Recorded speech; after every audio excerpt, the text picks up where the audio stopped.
बिस्मिल्लाहिर्रहमानिर्रहीम अल्हम्दुलिल्लाहि रब्बिल आलमीन वस्सलातु वस्सलामु अला सय्यिदिल अंबिया'i वल मुरसलीन व अला आलिहि व सहबिहि अजमईन अम्मा बाद। मीज़ान आगाही सीरीज़ में खुशामदीद। आज का उन्वान ये है कि इस्लामिक बैंकों में अगर कोई शख्स अपनी इंस्टॉलमेंट को वक्त पर अदा ना करे तो इस्लामिक बैंक उससे एक मखसूस रकम चैरिटी के उन्वान से वसूल करते हैं। ये चैरिटी के नाम से ली जाने वाली रकम, इसका शरीयत में क्या हुक्म है, ये क्यों ली जाती है और इस चैरिटी का वसूल करना सूदी बैंकों के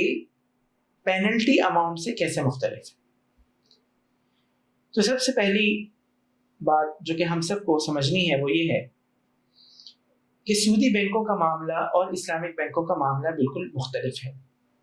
किसी भी कन्वेंशनल बैंक में अगर कोई शख्स अपनी इंस्टॉलमेंट को डिले करता है, उसकी वजह से उसके ऊपर जो भी पेनल्टी चार्ज की जाती है, लेट पेमेंट सरचार्ज इम्पोज किया जाता है, that particular amount is part of income of that particular conventional banking institution. वो इजाफी ली जाने वाली रकम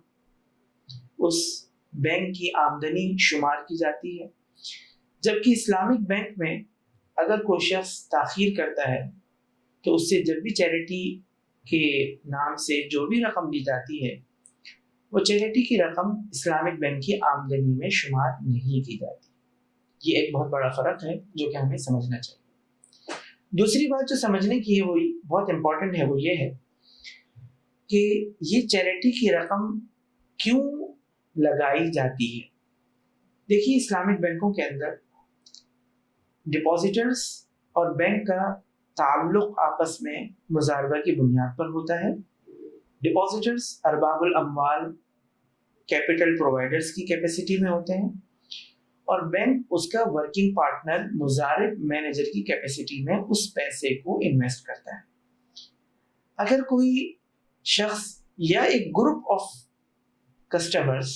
अपनी इंस्टॉलमेंट को वक्त पर अदा न करें तो इससे बैंक के कैश फ्लोज में एक डिस्टर्बेंस क्रिएट होती है, एक खलल पैदा होता है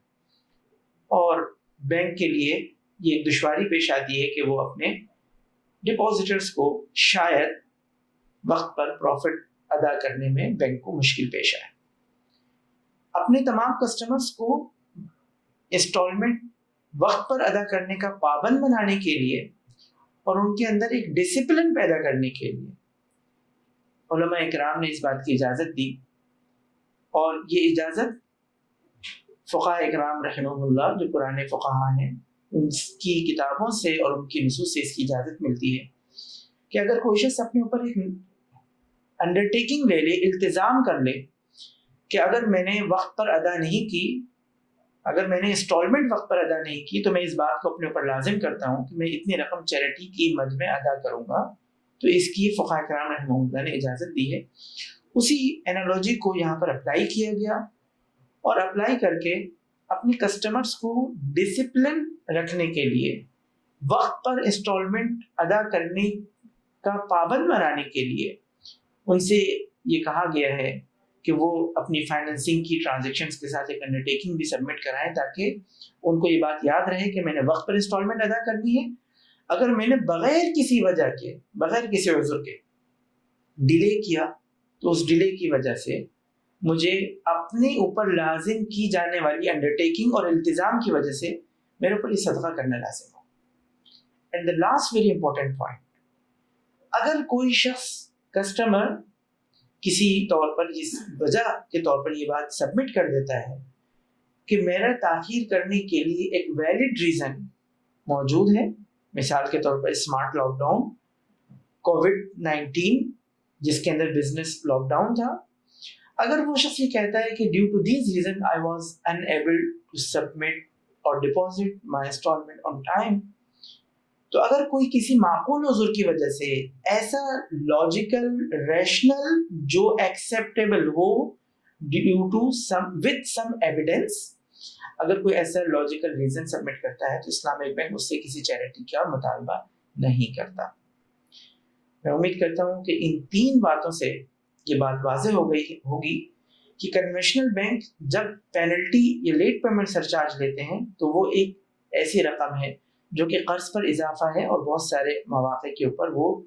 جرمانے کے ساتھ ساتھ ربا کے حکم میں بھی داخل ہو جاتے ہیں۔